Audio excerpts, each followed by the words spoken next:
Welcome back to another episode of Dubai Works Business Podcast. This week we're joined by two founders of a new app, a new company again. We love talking to founders of startups.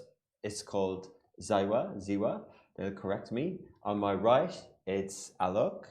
He is the CEO. Alok Kumar is the CEO and co-founder, as I said, of Zywa. And on his right, we have Nuha Hashem, who's the CTO. Alok, do you want to say hello?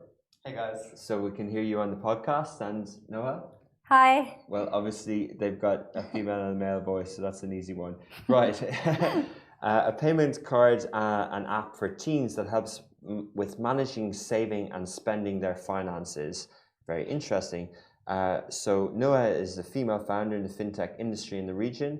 And they both have just announced that Zywa has been backed by Y Combinator. Well done, very good. As part of its winter 2022 batch, alongside with closing a $1 million pre-seed round. So today we're going to hear about the story of Zywa and the banking industry and how they're going about launching the business. Good morning. Morning. Thank you for having us. So and thank you for coming in. What's your elevator pitch? How did you raise this money? How do you tell people who you work for, what you do? What's the company all about? So Zywa is a prepaid card as well as a payment app for teenagers to manage, spend and save money. With the application, teenagers can actually have a seamless interface to handle their finances. At the same time, parents can also utilize the app to give money to their kids, see how their kids are spending, and have an effective oversight. Yeah, no problem. Was that on? It's fine. It's okay. Yeah, and so what would you add to that? So technically, we try to bring value to teenagers since we have seen the pain point of the in this era where everything is digital, teens are still using cash, and so we're trying to bring to them a solution that fits with their lifestyle and their preferences, and we're tailoring it completely to Gen Z while having the parents at the same time oversee their spending and saving habits. Okay, so it seems like a great idea. It seems brilliant in theory that obviously educating teenagers and kids about money and savings is really important. But what does it replace the bank? Does it or how does it work in practice? Are they managing their pocket money? Obviously, they're not earning incomes. So, what's the actual use case for your typical person who has this app? So to give context to this, me and Nuha, we were born in the region and raised as teenagers in the region, and we used to use cash, right? It has been a decade since. My brother is 14 years old. He comes to me still for cash or my credit card for his FIFA games or go online and purchase from Amazon likewise. It doesn't make sense that he does not have any alternatives.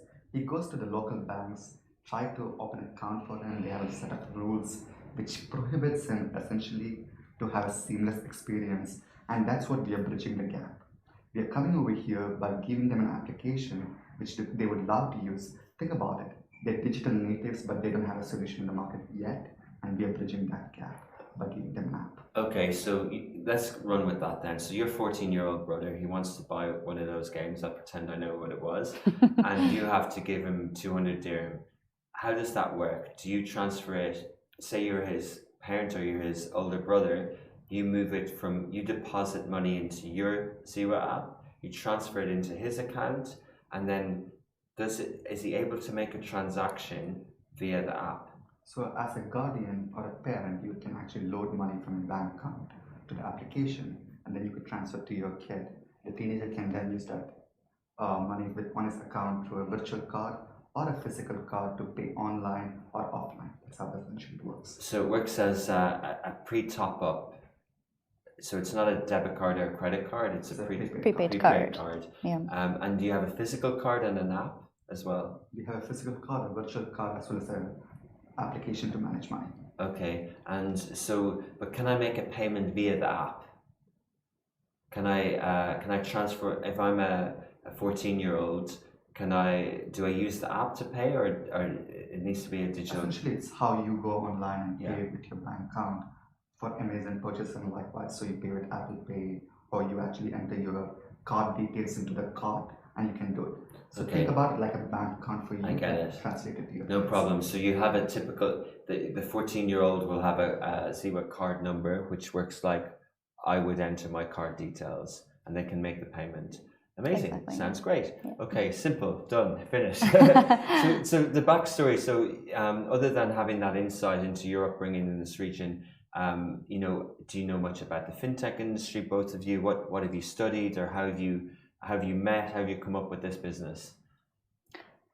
Yeah. Go ahead. So I'm an electrical engineer, and I come from a tech background, not specifically in fintech, but I'm very passionate about coding and specifically iOS development and everything tech.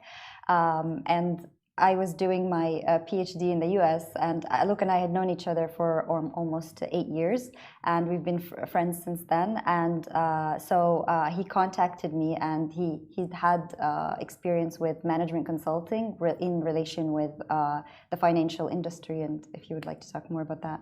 So I'm basically an engineer, right? So Yeah. I was an engineer. I was born and raised in Saudi. I was working in Saudi as a consultant where I worked with the governmental entities, and during the time I was working as a consultant, it was the era of transformation. The Vision 2030 was kicking in. A lot of government entities had the motive and had the decision-making tools to do so, but we found there's a gap in terms of operational excellence, wherein most of the initiatives which was actually being proposed, they wanted to do it, but the banks in the region were doing it slowly. That's when we really thought about we can actually start working on something to solve the issue about financial literacy, enabling the youth, and supporting the Vision 2030's element of going digital back in Saudi. And that's where the fintech ideas really started to kick in, and we started exploring the market and researching the market, talking to banks, talking to teenagers, talking to decision makers in the Ministry of Finance and likewise, to understand what's really happening, how the government is trying to support. That's where we actually garnered a lot of research, garnered a lot of key insights, which really validated the idea before we even started writing the first line of code. Okay. And we felt that coming from a tech background and also being close in age to teenagers, that it would be, you know, we would be able to build a product that they actually love to use on a daily basis, and will resonate with them. And we talk and get feedback directly from them to actually improve on the product and put features they actually want to see and use on a daily basis. Interesting. How old are you guys? I'm in my 20s. Yeah, 20. So you were studying, you're still working. And when do you make the jump? When did this start? So the idea of Zywa came in around September 2020. Yeah. I took the call. I just called up Zywa and I was Nuha, and I was like, you know what? You're the best engineer I know out there. Yeah. I want to work with a co-founder who can be with me for the next decade to build a solution which Gen Z in the region loves. I think it's an interesting opportunity. I'm not really sure how would we do it, but I think we can do it together. Okay. The first reaction of Nuha was no. Okay. And it took 3 months to convince her, after talking to about 300 teenagers and their parents and bankers and key stakeholders in the industry, to actually convince her to come on board. And that's when we moved to Dubai. Yeah. Early 2021. Where were you then? I was in Saudi, she was in US. I was in the US, but I was working in parallel for a few months on both my PhD and Zywa. With the different time zones and everything, it was crazy. But I could see, like, working on both, how much more passionate I was about, like, you know, startup and working on different, you know, verticals and like marketing, products and everything. It was very exciting for me. Okay, amazing. Why did you say no at the start? Because I was 2 years into my PhD and I still had 3 years to go. And I was all settled and everything. I was planning to continue over there, but then once I started working, I realized, you know, I felt much more purpose with this, and this is when I decided to move to Dubai and actually quit my PhD and focus full time. Quite brave. Where were you studying? Louisiana. Okay, so you dropped that end of 2020, and why did you guys choose Dubai? Why not start in the US, where the startup capitals of the world? Why choose Dubai? And So since we were actually being raised in the region, we do understand what the region is about.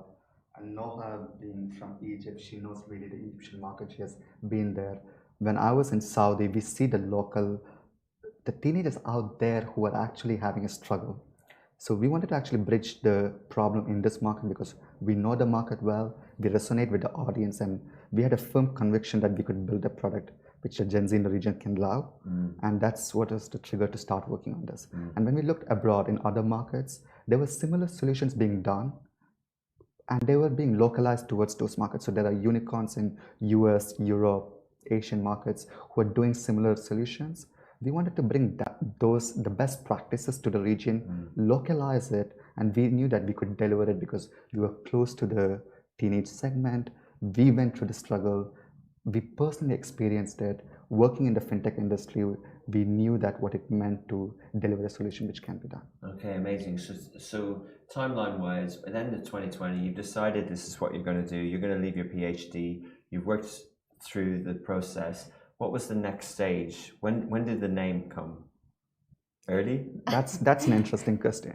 So when we started working on the idea, we never put a name to it for two reasons. One, we wanted to make sure that this is a problem which has a magnitude, and we wanted to validate with our customers. Second, we wanted a name which can actually stick with the teenagers. So while we were talking to teenagers, we got an idea of the name and we put some fundamentals on it, and we brainstormed about 70 names based on these fundamentals, and the fundamentals can boil down to 3.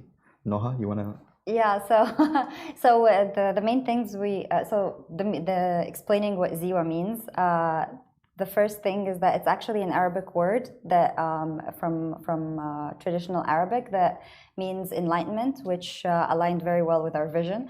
And the second one is that we wanted a 4-letter word or a short word. Yeah, it would be easy to find on the App Store. It would be easy to pronounce in whatever language you speak. And the third one, and most importantly, is that we wanted a word that starts with the letter Z, which stands for Gen Z, which is our target audience. Oh, I like it. Very smart. Well done. That's not just an engineer and iOS. Good ideas as well. So that's amazing. So you have the name, and what next? You moved to Dubai. Did you raise funding then? Did you, getting the name and the brand, you can obviously, because one of your co-founders is an iOS whiz, so you can get an MVP up quite quickly. Is that how you approached it? Did you get the app ready to go, or did you more have an investment deck, and what was the next stage? So initially when me and Nuha started working on this, for the first 3 months from September 2020 until early 2021, we were talking to teenagers. We felt the problem is there, resonated with thousands of teenagers. We wanted to actually research more, and then we went to bankers in the region. We talked to about 13 banks in the region, and when we were talking to these banks, it was very clear that the banks were not serving this segment and they did not have the intent to serve the segment. That's when we started actually writing the first line of code. We developed a landing page back in January. In the landing page, which we developed in probably a day, we started shooting out to our friends, family. In fact, I shot it out to my brother. He invited his friends over, and then they started actually spreading the word, right? So they shot to WhatsApp groups, and likewise, we got about 1,000 signups in 2 days. Wow. And that's when we were like, you know what, let's move to Dubai. Let's actually start working on it, have a full-time commitment, because we do know what it means to be full-time dedicated to it, and start talking to the bankers and the stakeholders in the region.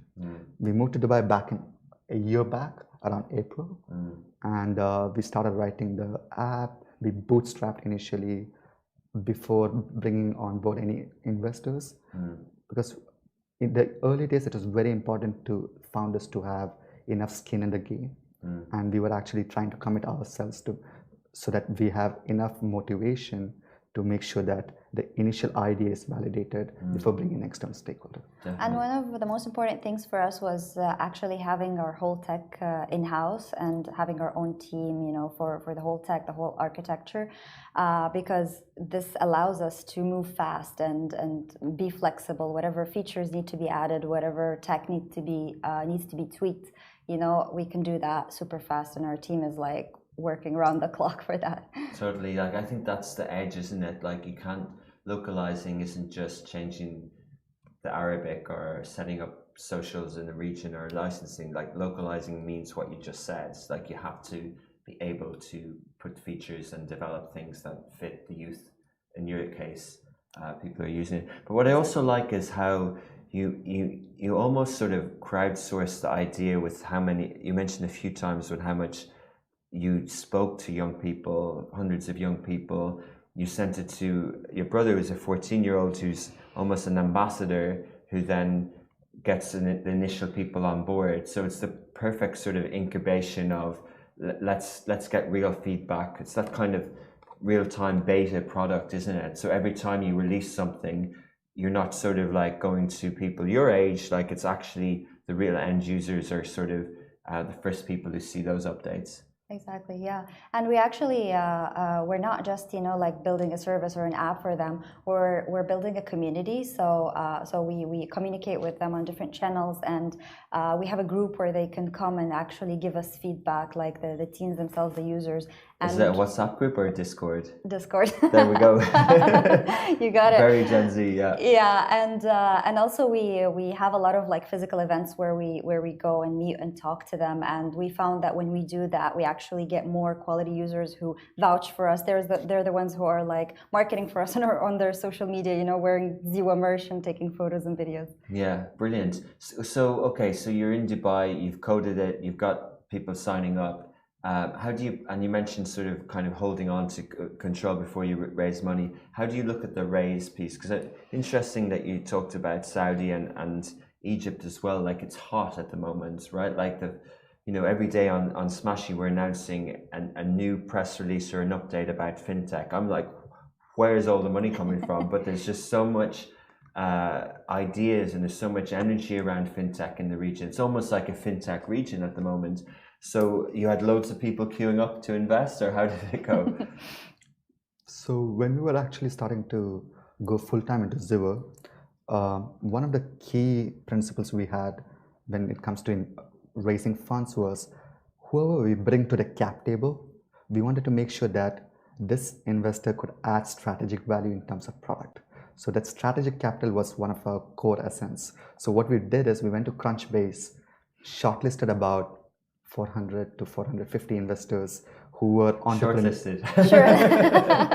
entrepreneurs who had built things in the region, abroad, fintech, food tech, be it whatever, but great products. Yeah. We shot about 350 custom emails. Yeah.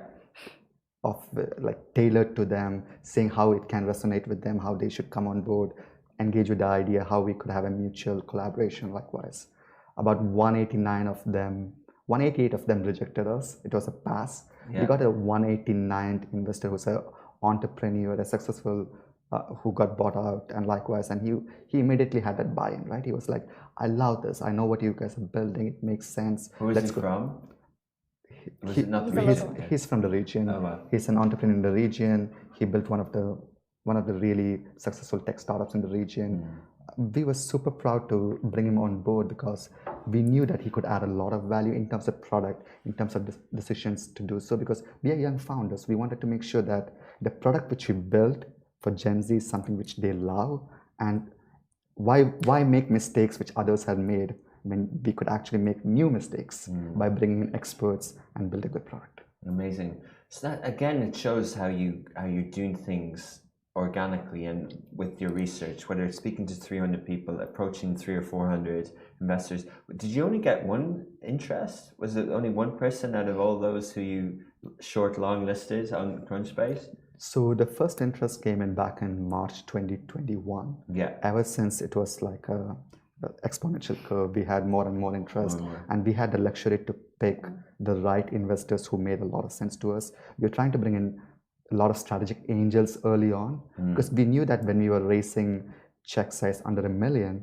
you can actually bring in a lot of strategic angels. Yeah. And then later we would be going on to raise institutional investors. So we are focused on strategic value add to the product. And it was a pre-seed, so not an angel round, a pre-seed, but did you have a lead VC, or did you have anyone leading that from an investment point of view? So what we try to do is we try to raise in safes, which is essentially we see an angel investor, we see a fit, we discuss how we can collaborate. Great fit, we sign a safe, and then we raised in small tranches. Why did we do this? One of the biggest key takeaway from our previous experiences was it's about having leverage. And founders need to have leverage when discussing with investors. We did not want to give too much of equity when we had just an idea. We wanted to build something, validate, get a small investment, go abroad, just build more. So we were trying to raise in small tranches, and we were getting investors coming in small tranches based on milestones. That's smart. So you can actually go case by case, lock that in, move on to the next one. You're not committing too much in equity. You're not committing too much in valuation. You just have people with the angel mindset of like, hey, I want to be part of this. I'm in early. Let's see what these guys can do. Exactly. And it's also easy to, raise big rounds and things like that. But we really want to raise as much as we need until we get to that product market fit stage where we can actually, scale and go from there. Fascinating. Yeah. And the right people, when they see that the founders are having enough skin in the game, they're actually making traction on a very short period of time. And then when they resonate with our vision, that's an immediate click. And that's when we actually try to leverage them. We have calls with them probably on a monthly basis to show them, hey, this is what we built. What do you think about it? They give us any opinion. We take to our users and say, what do you think about this? So we made sure that the investors are actually parents or actually users who could actually come in and start giving us feedback. And we actually went to the teenagers to resonate the feedback. Yeah.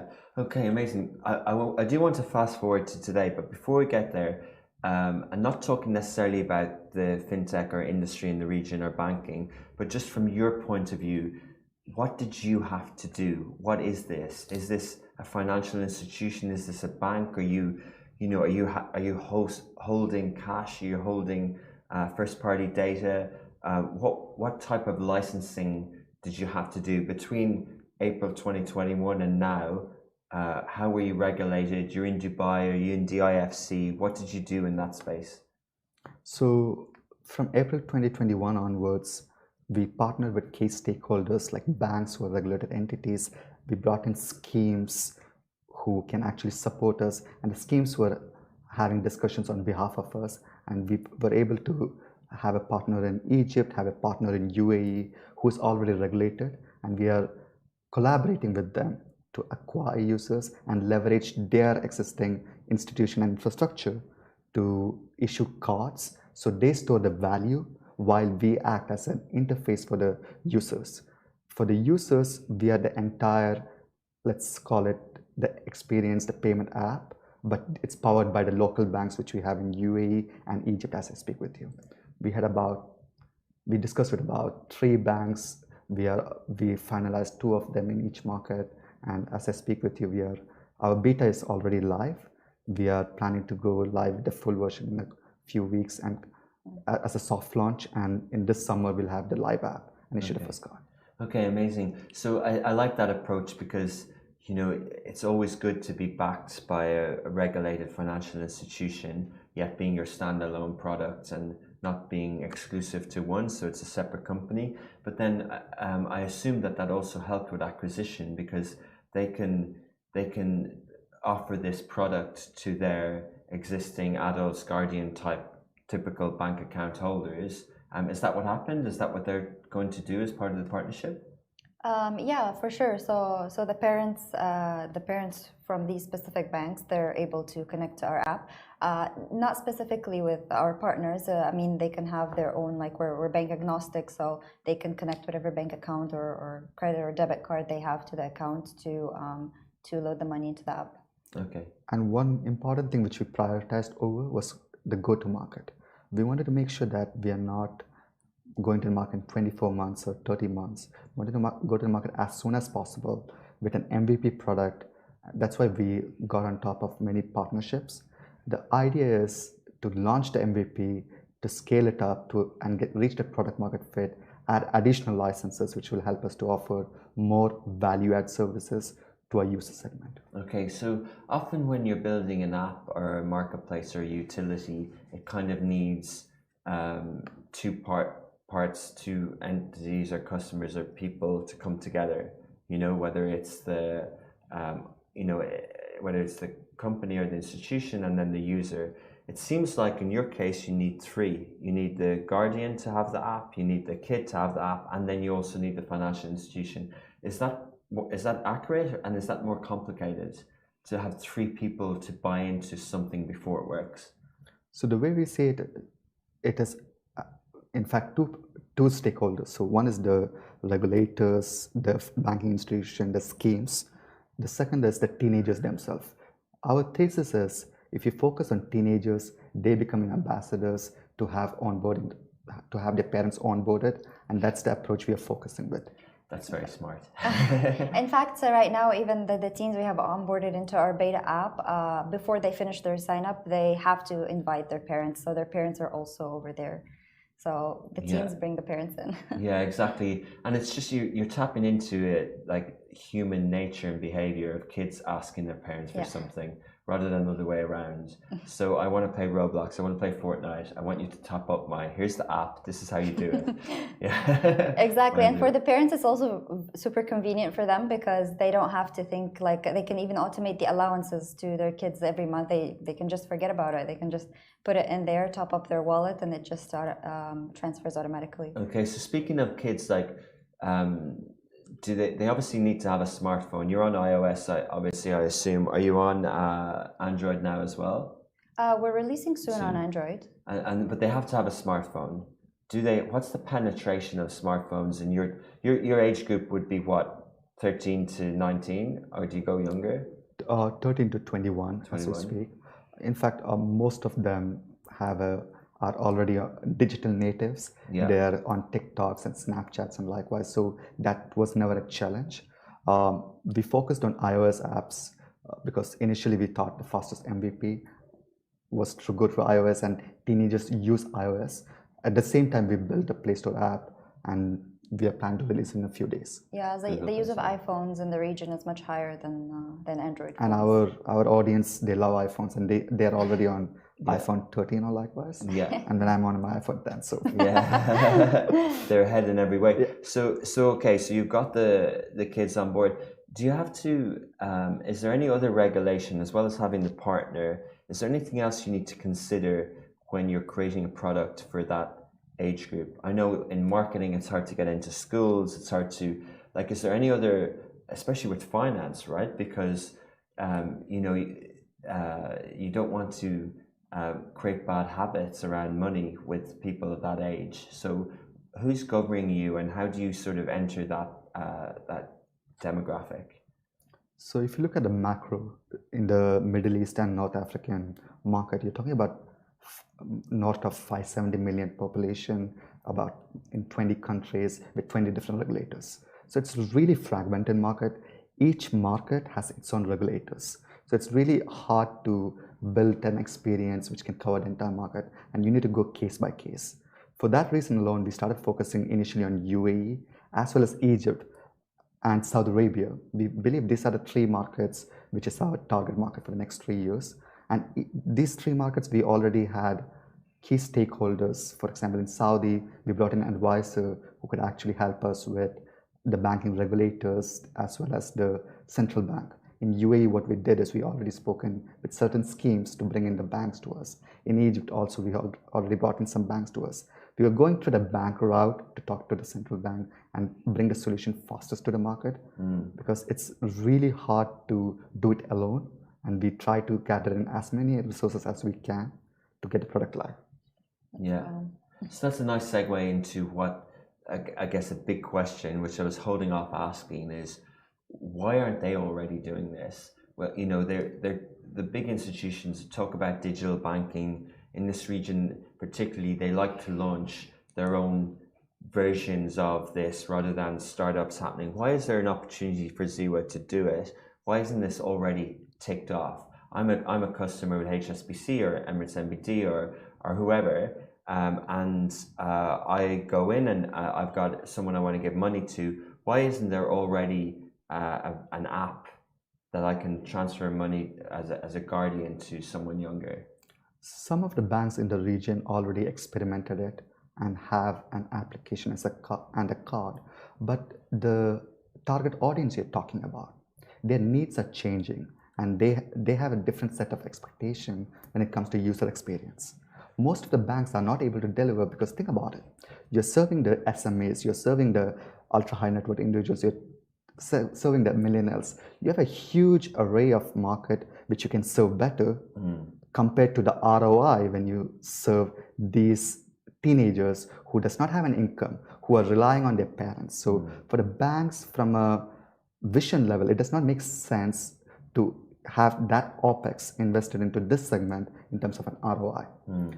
Second, the banks do believe when they reach the age of 18, they don't have any other choice and they would come back to them. So they would rather address the high value segments rather than this segment compared to the OPEX involved. Interesting. And also being in Y Combinator has helped us a lot. Like we're getting mentoring from founders of some of the largest neobanks in the world, and they're really helping us, to get to the best, customer experience there is, and also bringing in like this kind of like Silicon Valley, quality product over here. And speaking of banks, also one thing that works for us great is that we're bank agnostic, so if you're, like you mentioned, with HSBC or any other bank, you would have to be with that specific bank to get that card. But for us, you can connect to any bank account here. Exactly. Yeah. You spoke a little bit about Y Combinator. That's obviously quite prestigious and well known. How do you get into that, and what is it? Are they stakeholders? Is it an incubator? And what happens in that scenario? So, as you probably already know, Y Combinator is the largest startup accelerator in the world, and they have a very low acceptance rate, almost I think 1% globally. And so you just apply, and when you get into Y Combinator, you go through a 3 months sort of like incubation, like accelerator thing, where we get a lot of sessions and a lot of mentoring and office hours with the partners and everyone until. It concludes with demo day, where you present to like invite only audience of investors from all around the world. Right. And they help us with the fundraising as well as building the product. And their motto is to make something people want, and this is what we have in front of us every day, just to make something people want and something that our users really love. And going through Y Combinator really helped us in many fundamental ways. For the basics, we really wanted to build a Silicon Valley class product in the region, and Y Combinator made perfect sense to us. Because we would be making a lot of mistakes if we didn't go through them, because they were operators themselves who built billion-dollar products in other markets. So they have those experiences which can act a long way for us. Along with the network which brings in of other Y Combinator alumni like Airbnb, Stripe, Brex, who have already done a lot in terms of hiring great talents, attracting great users to their platforms. So these are the things which really Y Combinator adds a lot of value, and we believe that this will help us to go closer to our vision, which is to make the Gen Z in the region go cashless with an amazing user experience. Nicely put. That's the elevator pitch. But and Nuha, you mentioned from a product point of view, creating something for the users. How do you go about that? What do they want? You talked about your brother Alok, that he wanted to buy a game or whatever. But what else are they doing with money? Like, are you teaching them how to save? Are they buying crypto? What are they doing? Yeah, so there is actually a savings account tied with the card, so they can put money aside for specific goals. If they want to save up for, like, say, games or whatever they want to buy, they can put it in buckets, and from there they can just keep it aside for saving. At the same time, we're actually, and this is a big part of the beta app that we released a few days ago, is we have a gamified environment where they actually learn about financial literacy concepts in a fun way, not in a classroom or preaching kind of way, but in a way that instead of having them go to classrooms and try to learn about these financial concepts, we actually bring it to where they are, which is the smartphone. They're always on their phone, so we just bring it to them and do it in a way that they resonate with, which is the gamified environment. And speaking of crypto and NFTs, I mean, we already have our users on Discord, discussing about this all the time, and So this is also one of the things that we focus on in the product, is because Gen Z is very dynamic and their needs are changing every day. So we want to be flexible to move fast with that. Okay, so I imagine I'm technically just about the generation before, the millennial generation. But if I was a Gen Z, my very scant knowledge of digital banks I would think I would be with one of the well-known digital banks from the US or the UK, or maybe one of the ones that are like Revolut, or one of these ones that are coming up here, like Zand and these other ones that are launching. But how do you get me early, and then what happens when I turn 21? Like, am I still with you? Or what's the strategy here? Do I keep my Zywa and then I also launch a digital bank? And like, for example, my first job or my part-time job, what account am I giving it to them? Do you have a strategy around that? So one important thing while we were building our MVP, we kept in mind is, apart from payment experience, we wanted to focus a lot on financial literacy, because as you know, in the region, the financial literacy element is lower than 50%. It's close to 45. So what we wanted What does that mean? How do you know that? What classifies 45% financial literacy? People know how to save, or what? So think about the adults in the region who are taking up loans, who know the basic fundamentals about managing their money. It's very low compared to the global average. That's why in the region, if you find more than 60% of the adults in the region do have loans. In fact, 72% of the adults in Saudi, they do not have much savings in the age bracket between 25 to 30. And you'd be surprised how many people don't even know about like what interest rate is. So when you take this into account, it's very important to make sure that you have these principles embedded onto this young audience from day one onwards. So in our app, we made sure that the financial literacy component is done in a gamified way. And this is how we are planning to scale up to our target audience when they grow to the age of 18, when they go to uni, they go to work. We want to make sure that the kind of features, be it financial literacy, be it spending, saving, it can actually build as they age, and we add value-add services when they go to uni, when they go for work. Right now in our app, we are actually allowing anyone until the age of 21. In fact, in the beta application, we had about 100 users in day one, of which 20 to 23% of those users were actually 21 years of age when they already can open an account with other banks. And this boils down to two reasons. One, the customer experience. Two, the kind of functionalities which we tailored for Gen Z, which they cannot find in other applications. Yeah, interesting. So it does seem to me that you probably you could see your product or app evolving into other needs of those people in those age as well, such as their first bank account as well. And do you think that's true? Maybe. For the next 3 years, we are focusing on teenagers to go cashless. It is ambitious and it's nice to have that as a roadmap, but as an MVP, we want to stick with our users, the teenagers between 13 to 19, build a product they love, make sure that they go from cash to cashless, and then add a lot of value-add services like Nuha mentioned, which can really accentuate their experience. Believe it or not, in our Discord account, there are certain teenagers who are 14 years old talking about NFTs and cryptos, and they have been in the space for 2 years. Of course, these people. This is the future. Amazing, and it's fascinating, and you get that feedback as well. So you'll obviously, I think it's fascinating to see what will happen with your app, especially having a CTO as a co-founder as well, and adding the features. I want to take a step back into we talked about banks, but I want to ask you both about the fintech space in the region. Kind of hinted at it, that was hot. We've had a lot of different fintech type companies on the show in the past, from payment gateways to different types of functionalities, and I personally, I'm often left with a feeling of, wow, they're brave.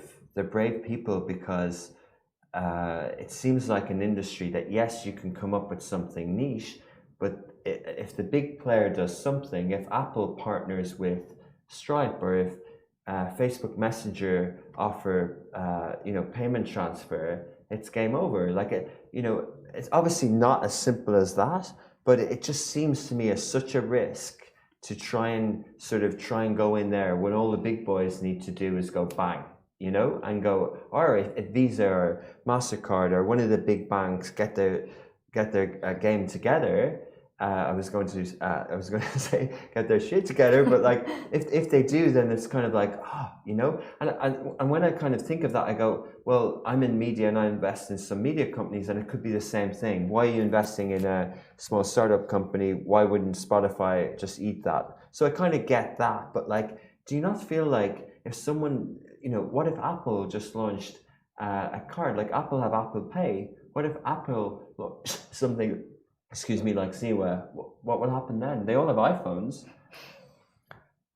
It's an interesting question, and I do believe that the fintech industry in the MENA region is at its infancy period, and there's gonna be a lot of startups doing a lot of cool stuff, especially in the fintech, because most of the user segments, be it Gen Z, millennials, they don't have quality options in the current environment, and there's a lot of gap in the market. Be it lending, be it BNPL. You talk about it, you have a lot of options to actually bridge the gap. And I think the big players, for them, if you think about it, in the region, coming to the region, discussing with the regulators, scaling that product, the kind of resources involved to do it, it's not granular. It takes a lot of efforts. So I think the startups are the ones who are going to win in this market for the next decade, because as the regulatory maturity increases, there's going to be a lot of fintech startups who are going to do a lot of interesting things which could bridge a lot of gaps. And when the big players come in, most of them would have a head-to-head competition. Some of them may get acquired, but I still believe that some fintech startups would become the Revolut of MENA or the Stripe of MENA. And I see that happening very soon. Think about it. Until 2018, the amount of fintech funding and the amount of fintechs in this region was relatively low to what it is right now. Do you know those numbers roughly? I think Magnet is the best example. If you go to the Magnet, and the kind of funding in the 2022, it has, in the last 3 months, it's really high compared to 2021 across. Absolutely. Yeah, definitely. It's fascinating. And I totally share that with you. I think, like, yes, we will have new companies that emerge. I just think you're brave because it's a hard thing to get into. So what does the future hold? You've raised funds now. What size is your team, and what's your kind of product roadmap plans for the next kind of 12, 18 months?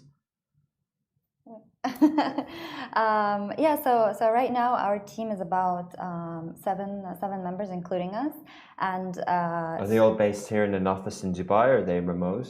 5 of them are in Dubai. 2 of them are remote. Where's the office? Or where are you? We have in JLT. Astro Labs?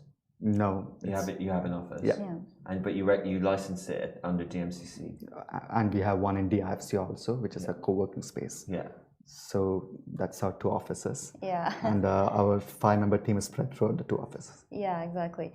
So right now we, as we mentioned, like we were completely focused on building a great product earlier, and now we're heavily focusing on marketing and meeting our users in person and talking to them and getting feedback from them. So as we launched our beta app, we're slowly onboarding our users from the waiting list onto the app to make sure they all have a great experience.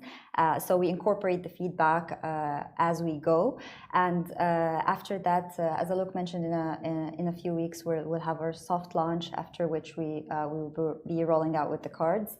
And so actually our cards, we tailor them around like personalities, so not exactly just a card that you spend with, but an emotion, so like if you're a specific personality, you can resonate with this card. And we also tie it to specific causes, which we have identified that Gen Z really care about companies that stand for specific causes. So we're really building on top of that to like in terms of the community, in terms of the causes we're contributing to, as well as giving them a great experience. To add to what Nuha mentioned, in the next few months, what we are focused on is really enhancing our product.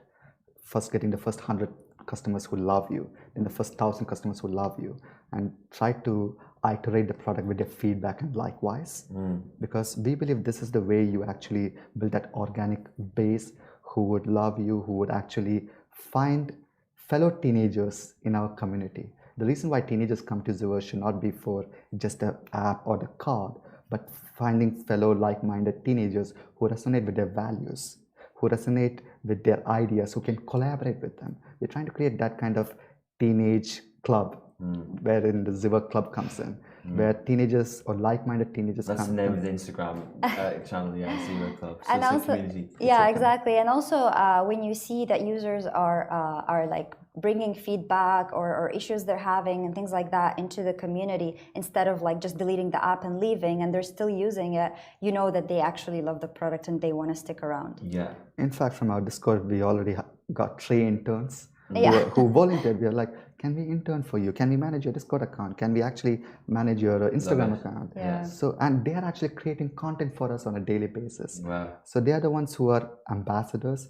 and that's the kind of product we want to build for them, for their friends, for their family in the region for the next 12 months and get that product market fit. Yeah, I really like that. I mean, if I was, I could see how that could appeal to investors because of the way you're approaching the youth and making them part of the story as well. It's really interesting. Kind of 2 questions to finish on. One, in relation to the different countries that you're focusing on, because they are different. And, you know, say UAE, KSA and Egypt, yes, the kids might need to be able to afford an iPhone, but the affluency and the GDP and the different makeups of the economies is different, and so would consumer spending habits as well. Do you tweak your product? Do you tweak your approach, or do you kind of go, this is us, and people can use it in any way they want? You're absolutely right in terms of the localization. In fact, to give you an example, in Saudi, the language in, let's say, a city called Khobar or Riyadh is different from 1,000 kilometers away in Jeddah, where they have a different dialect and likewise. So it's important to localize not only to the language, to the consumer behavior, and we are doing it from day one when we have launched a beta app in UAE as well as Egypt, where we focus on each city by city, try to understand the consumer behavior from the usage. When they give any feedback on our Discord, we go back and we try to localize it, tweak it. In 1 hour, we ask the user, does this make sense? And we try to get those customers who love you, and we are building that kind of localization element, not from a language, but from a consumer behavior to get that product market fit across all the markets which you're focusing on. Yeah. And then Nuha, the second question as well around, you know, you moved from the US. You obviously are from the region originally. We always ask it this way, you know, if the Middle East is an emerging market, will it ever emerge or in our lifetime? What do you think? I definitely feel that it has the potential to do so. And in fact, if we're talking about like the UAE and Egypt, I mean, UAE is like the hub for startups now. And as you rightly mentioned, fintech. And Egypt in the past few years has been like skyrocketing in terms of like the economy and startups. So definitely I see a lot of potential in the region. And you sense that also from investors who have never invested in the region before, but you see them having a lot of interest in the region recently. Yeah. Fascinating. And, you know, as well as you're in touch with the youth, with the Gen Z, and, you know, many of them will want to work and live in Dubai from Egypt or wherever, but they also want to stay in the region now, don't they? You know, like maybe you returning from the US, but there is that sort of energy about the region and young people. There's more hope for, because we've seen unicorns, we've seen exits, we've seen that sort of startup energy in the region. It seems like a very exciting time. It is very exciting, and I think, in fact, almost 25 or 30% of the region is under the age of 25 or under the age of 30. So, so it's definitely a young era. Brilliant, positive note to finish on. Well, thank you so much for sharing this story. I think it's been great to have both a CEO and a CTO on, so we can hear from both sides. And you've sold me. I'll definitely be talking to people about this in the future and downloading the app. So congratulations on your launch this week, and wishing you success in the future. Thank you so much, Richard. It was a pleasure. Thanks for having us. Thank you. Thank you.